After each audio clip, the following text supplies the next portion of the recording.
Bonjour, c'est Thibault Lambert et vous écoutez Code Source, le podcast d'actualité du Parisien.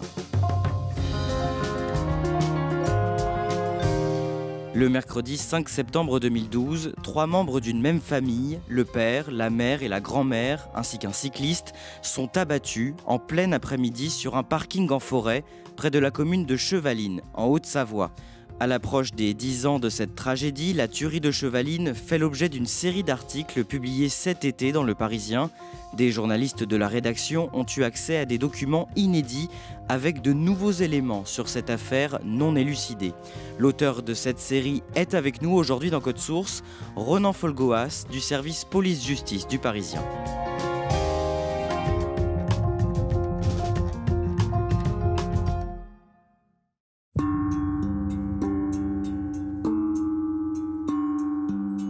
Ronan Folgoas, le dossier Chevaline, c'est une enquête qui ne s'est jamais arrêtée et qui hante encore les magistrats qui l'ont eu entre les mains.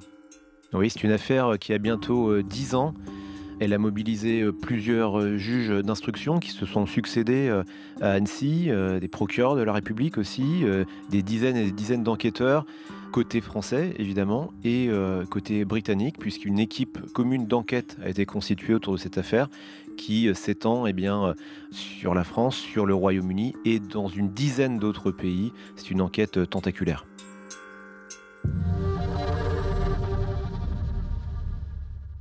Vous allez nous raconter cette affaire aujourd'hui dans Code Source grâce aux témoignages que vous avez recueillis et aux documents judiciaires inédits que le Parisien a pu consulter.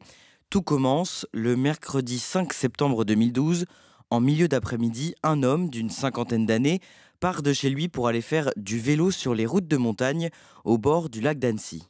Le cycliste s'appelle William Brett Martin, il a 53 ans, c'est un Britannique d'origine néo-zélandaise et il décide en ce début d'après-midi du 5 septembre 2012 d'aller faire un tour de vélo, alors plus exactement de VTT, et il va parcourir plusieurs kilomètres et notamment dans cette route forestière de la Combe d'Ir. C'est un secteur très fréquenté par les cyclistes et les randonneurs ?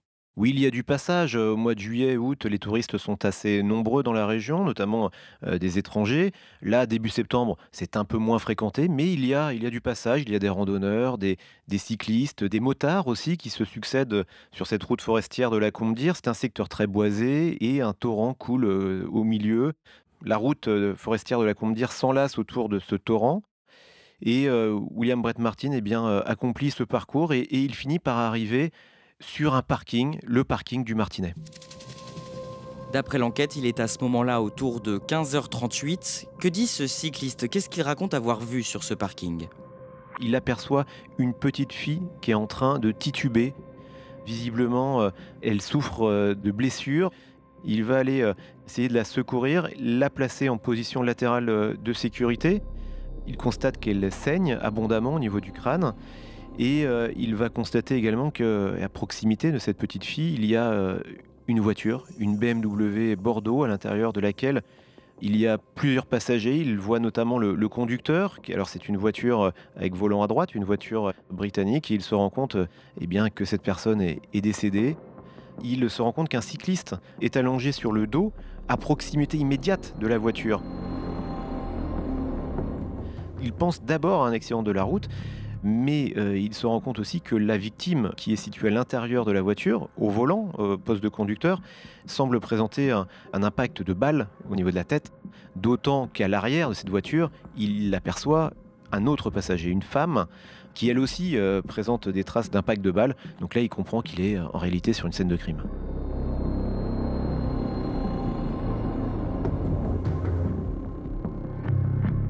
La BMW tourne à plein régime. Les roues arrière sont en train de patiner dans la boue. La voiture est en appui contre le talus qui borde ce parking. Et il se dit peut-être que la voiture va redémarrer par accident et pourrait écraser le cycliste qui est allongé sur le dos. Et donc il a cette présence d'esprit d'aller couper le contact de la voiture. Il brise la vitre côté conducteur et ensuite il va déplacer le corps du cycliste de quelques mètres pour l'éloigner de la voiture. De la même façon, la petite fille l'a placée en position latérale de sécurité en la déplaçant elle aussi de quelques mètres. Et après, il essaie d'appeler les secours. Malheureusement, il est dans une zone assez isolée. Son téléphone n'accroche aucun réseau téléphonique. il décide de redescendre la route forestière pour aller appeler des secours. C'est là qu'il croise un véhicule berlingot qui monte vers le parking. À bord de ce berlingot, il y a 3 personnes, un homme et 2 femmes. Et il informe les passagers de cette voiture qu'il s'est passé quelque chose de très grave. Les passagers de ce berlingot décident à ce moment-là d'appeler les secours. Il est alors 15h45. Et ensuite, le petit groupe décide de remonter puisque le conducteur du véhicule berlingot a une pensée pour la petite fille qui, semble-t-il, est encore vivante. Il fait comprendre à William Brett Martin que peut-être la priorité, c'est d'aller se porter secours, éventuellement en tout cas voir dans quel état elle est, même s'ils ont tous très peur de la situation, parce que peut-être que le tueur ou les tueurs sont encore cachés dans la forêt, prêts à dégainer une nouvelle fois. Cependant, il décide de remonter sur la scène de crime. C'est là qu'il constate qu'il n'y a non pas 2 victimes à l'intérieur du véhicule, mais 3, un homme à l'avant et 2 femmes à l'arrière.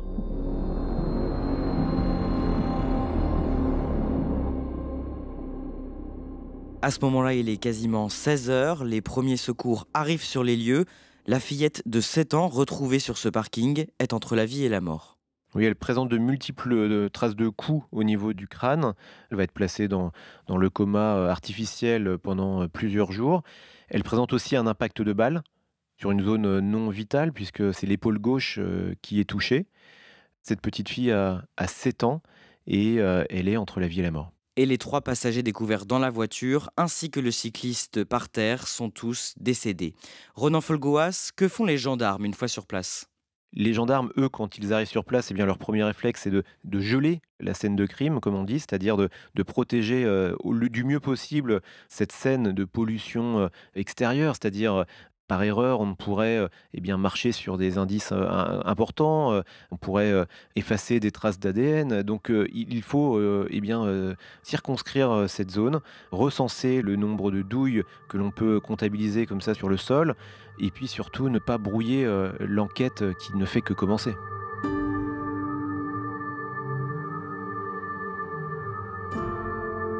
Les experts de l'Institut de recherche criminelle de la Gendarmerie nationale arrivent sur les lieux vers 22h et environ 1 heure plus tard, grâce notamment à un témoignage, l'un d'entre eux fait une découverte effarante.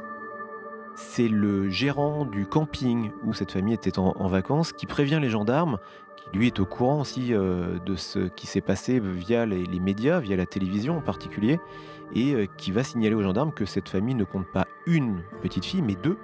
Et c'est grâce à cette information décisive que les gendarmes spécialisés, les experts, vont accélérer un peu le mouvement et découvrir à l'arrière de la voiture, sous la jupe de sa maman, une petite fille âgée de 4 ans qui est restée prostrée comme ça au niveau du plancher de la voiture. Elle est silencieuse, elle ne présente aucune trace de blessure. Ce gendarme va comme ça doucement essayer de l'extirper et la petite fille, en sortant du véhicule, va même esquisser un petit sourire. Elle ne comprend pas ce qui se passe, évidemment. Cette tragédie fait la une de l'actualité. C'est un promeneur à vélo qui a fait la macabre découverte vers 15h50 cet après-midi. Sur ce chemin forestier, 4 personnes ont été retrouvées mortes, toutes tuées par arme à feu, d'après la gendarmerie. Dans la soirée, vers minuit, coup de théâtre, les policiers ont retrouvé une petite fille de 4 ans dans la voiture, indemne, blottie depuis 8 heures sous le corps de sa mère. Terrorisée, elle n'avait pas bougé depuis la fusillade et personne ne l'avait vue. C'est un quadruple assassinat, c'est rarissime. Ce qui rajoute aussi à la tragédie, c'est évidemment la découverte extraordinaire de cette survivante, cette petite fille de 4 ans qui est restée blottie, cachée sous la jupe de sa maman, qui peut-être dans un ultime réflexe de protection a intimé l'ordre à sa petite fille de rester là, dissimulée sous sa jupe, à l'abri des balles du tueur. Et puis il y a cette dimension internationale, puisque on apprend que en fait c'est une famille qui est en vacances dans la région. Il s'agit de la famille Halili, une famille d'origine irakienne, de nationalité britannique, mais ce sont des personnes nées en Irak. Le papa Saad a une 50aine d'années, la maman Iqbal a 47 ans, elle est prothésiste dentaire de métier. Saad, lui, est ingénieur, il travaille pour une société qui fabrique des satellites à usage civil. Et puis il y a la grand-mère la grand-mère maternelle, qui a 74 ans. Et les deux petites filles, Zina et Zeynab, ont-elles 4 et 7 ans. Est-ce qu'on sait ce qu'ils étaient venus faire à Chevaline ce jour-là? Ils sont en vacances et ils sont partis faire une promenade en montagne, profitant de la fraîcheur aussi de cette combe forestière. Mais ils n'ont pas l'intention de se livrer à une randonnée, hein. Ils sont habillés tout simplement pour une petite promenade. Voilà ce que l'on sait de leur programme de l'après-midi.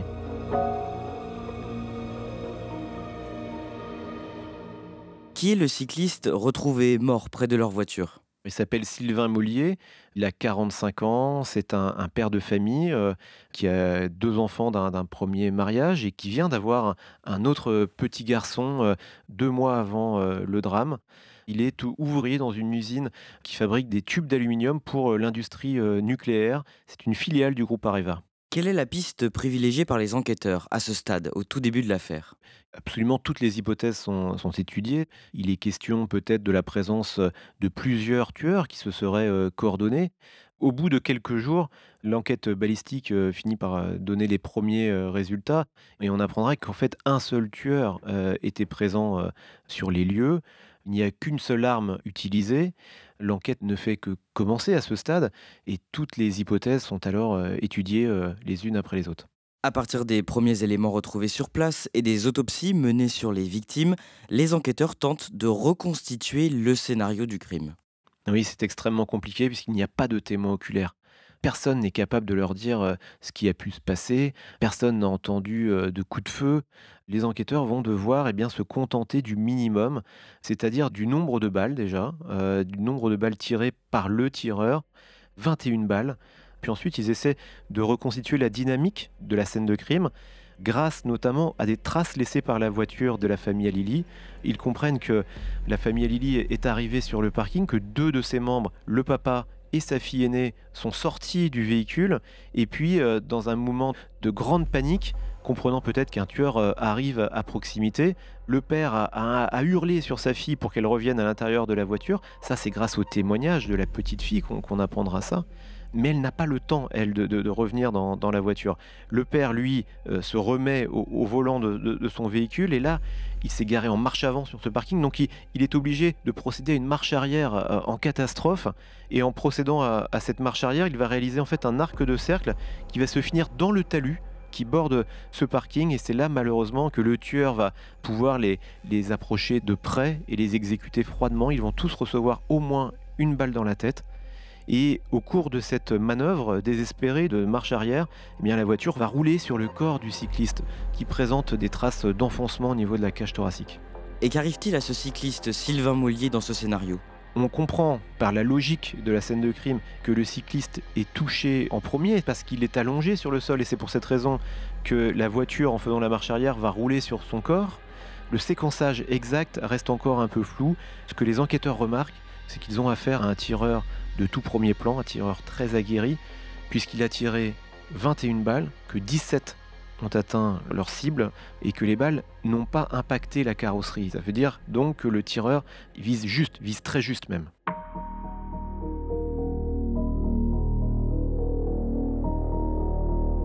Dès les premiers jours, les policiers sont à la recherche d'un motard qui aurait été aperçu par des témoins.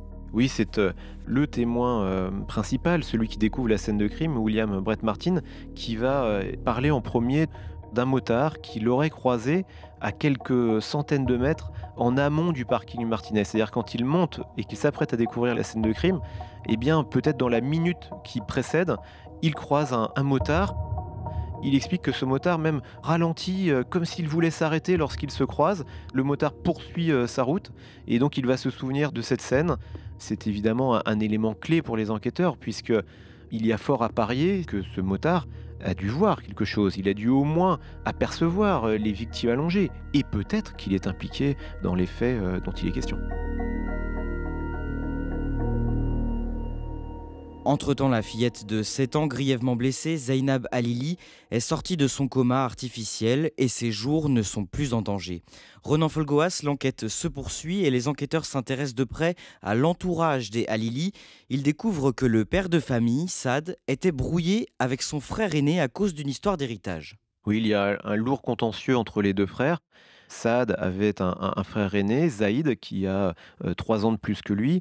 Et effectivement, les deux frères sont vraiment fâchés, ils ne se parlent plus, ou alors seulement par l'intermédiaire d'un avocat. Et en toile de fond, eh bien, c'est l'héritage paternel qui pose problème. Leur père est décédé 1 an plus tôt. Il leur a laissé une fortune assez importante. C'est un entrepreneur plutôt florissant en Irak.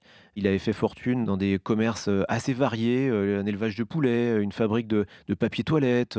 Il était à la tête d'une fortune estimée à 4 ou 5 millions d'euros, ce qui n'est pas rien. Et les deux frères, eux, semblent se disputer âprement l'héritage. Et Saad Halili, qui décède à Chevaline ce 5 septembre, lui, dans les mois qui précèdent le drame, est animé par le désir de reconstituer le patrimoine paternel pour essayer de comprendre où sont les biens, et puis d'avoir une vision complète de cet héritage. Selon l'enquête, cet héritage semble vraiment préoccuper Saad Halili.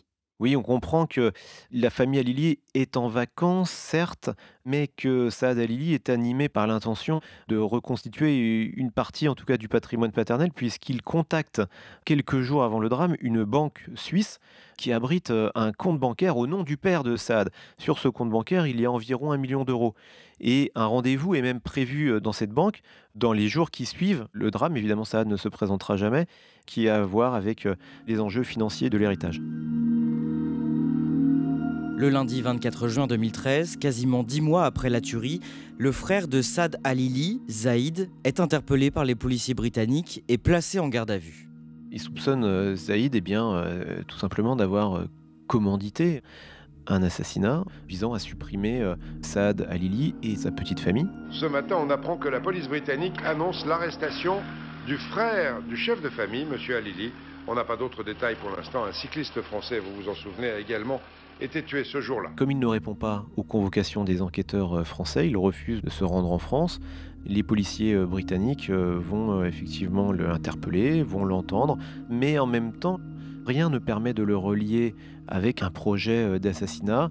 Évidemment, les enquêteurs regardent toutes les pistes, ils creusent son passé, ses derniers contacts téléphoniques au cours des mois qui précèdent le drame, mais aucun élément concret, tangible, ne permet d'étayer l'accusation.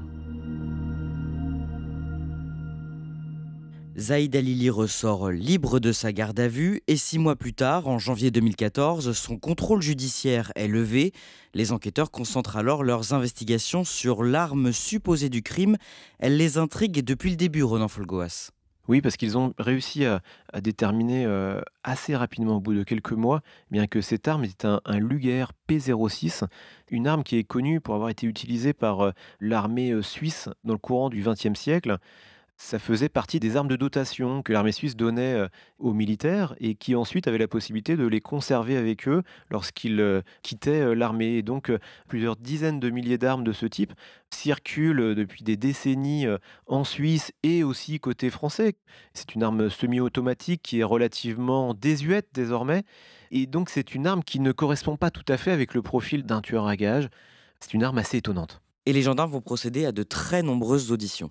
C'est à peu près le seul élément tangible dont ils disposent. Et donc, ils vont essayer d'infiltrer le milieu des collectionneurs d'armes, un milieu très difficile d'ailleurs à infiltrer. Ils vont contacter les clubs de tir, les détenteurs d'armes, les collectionneurs évidemment, pour essayer de retrouver des profils d'individus qui pourraient correspondre à leur recherche. Le 18 février 2014, un homme, un ancien policier, est interpellé. Oui, c'est un ancien policier municipal qui se retrouve impliqué dans une affaire de trafic d'armes. Il vit à proximité de Chevaline, à quelques kilomètres. Il dispose d'un moyen de transport rapide, c'est une moto, qui a pu effectivement lui permettre d'accéder rapidement à Chevaline et puis ensuite de disparaître par un itinéraire de fuite, peut-être même dans la forêt. Enfin, voilà, il y a quelques éléments qui peuvent coller. Cet homme est placé en garde à vue. Il découvre à l'occasion de son interpellation un arsenal assez impressionnant, des dizaines d'armes qu'il collectionne chez lui, mais pas l'arme du crime, pas de Luger P06. Et finalement, ce collectionneur d'armes est mis hors de cause dans cette affaire. Ronan Folgoas, on évoquait plutôt le sort de Sylvain Mollier, ce cycliste tué pendant la fusillade. Les enquêteurs en viennent à un moment à se demander si ce n'était finalement pas lui, la vraie cible du tueur. Oui, comme en réalité, au cours de ces premières années d'enquête, ils n'aboutissent à aucun résultat probant en creusant la piste de la famille Halili. Ils se sont aussi intéressés à Sylvain Mollier. Est-ce que lors des premiers mois d'investigation, est-ce qu'il ne serait pas passé à côté d'une piste un peu inattendue Le problème, c'est que concernant Sylvain Mollier, ils n'ont pas grand-chose. C'est un homme sans aspérité, qui n'a pas d'ennemis. En revanche, dans l'entourage de Sylvain Mollier, il y a quand même un homme qui les a intéressés, au moins pendant un certain temps. C'est un ancien légionnaire qui se trouve être un ex-petit ami de la sœur de Sylvain Mollier. C'est aussi une connaissance directe de Sylvain Mollier. Et cet homme, donc un ancien légionnaire qui connaît les armes, hein, qui sait les manier, y compris dans des zones de guerre, eh bien, a été entendu par les enquêteurs. Et ces auditions se sont assez mal passées du point de vue de cet homme, Patrice Menegaldo. Ces auditions vont provoquer chez lui une brisure très profonde. Cet homme eh bien, va se suicider au début du mois de juin 2014. Ronan Folgoas, on en vient au début de cette année, en janvier 2022.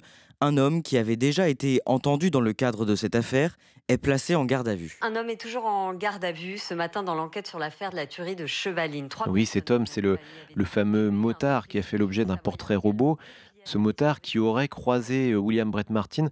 Ils ont mis 3 ans à le retrouver grâce à la téléphonie. Son téléphone fait partie des 4000 numéros de téléphone qui ont borné dans le créneau horaire autour du drame dans la région de Chevaline.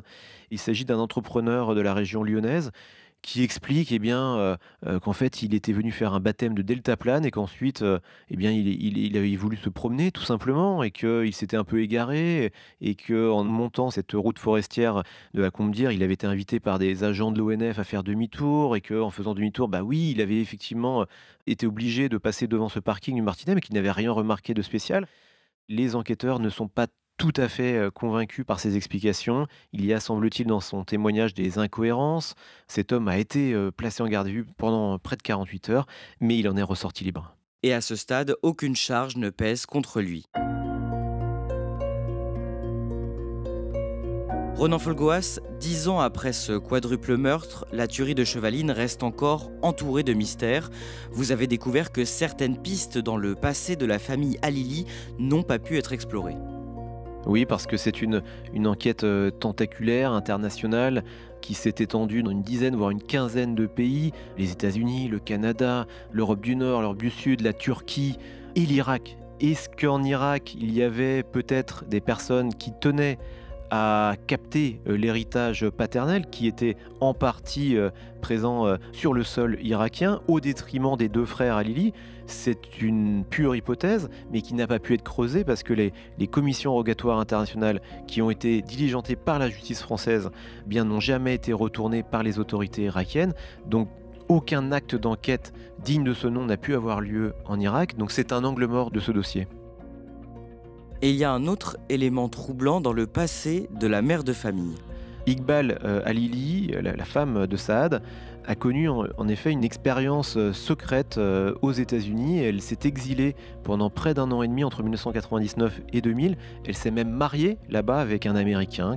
L'hypothèse des enquêteurs, c'est que son séjour là-bas était motivé par l'envie de disposer d'une green card, une carte de résident permanent, et que ce mariage était peut-être un mariage arrangé. Le fait est, c'est que Iqbal, eh bien, après 1 an et demi passé aux États-Unis, rentre en Europe, puis elle s'installe aux Émirats Arabes Unis, et c'est là qu'elle rencontre Saad Halili, son futur mari, le père de ses enfants. Cet épisode caché de sa vie américaine soulève évidemment des questions, d'autant plus que cet homme, cet Américain, qui est alors âgé de 60 ans, décède le même jour que la tuerie de Chevaline, ce 5 septembre 2012. Il meurt, semble-t-il, d'une crise cardiaque. Les autorités françaises et la justice française auraient aimé en avoir le cœur net. Et elle a demandé une exhumation qui a été refusée par les autorités américaines. Mais il s'agirait, selon toute vraisemblance, d'une pure coïncidence.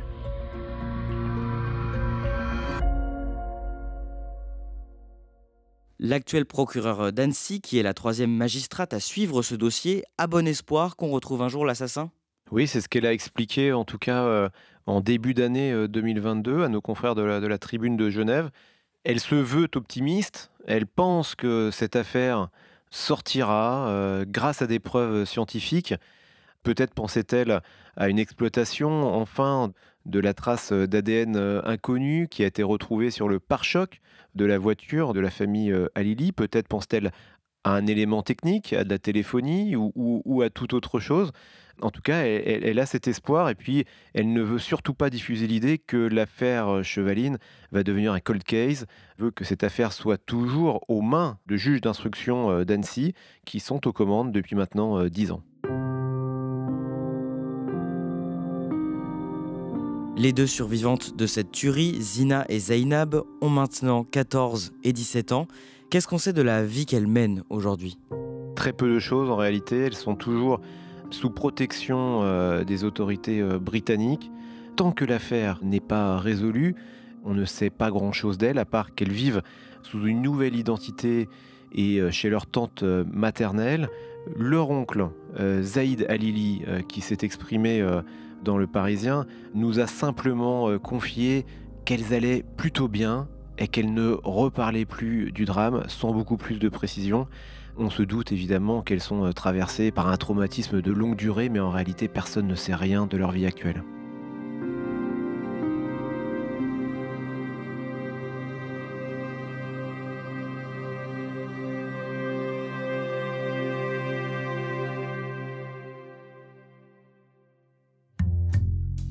Merci Ronan Folgoas. Votre série d'articles consacrée à la tuerie de Chevaline est à retrouver sur leparisien.fr. Cet épisode a été produit par Raphaël Pueyo et Lola Sotti. Réalisation Pierre Chaffanjon. Code Source, c'est le podcast d'actualité du Parisien. N'oubliez pas de vous abonner sur votre application audio préférée. Vous pouvez nous écrire sur Twitter @codesource ou bien à cette adresse codesource@leparisien.fr. Toute l'équipe de Code Source vous souhaite un bel été.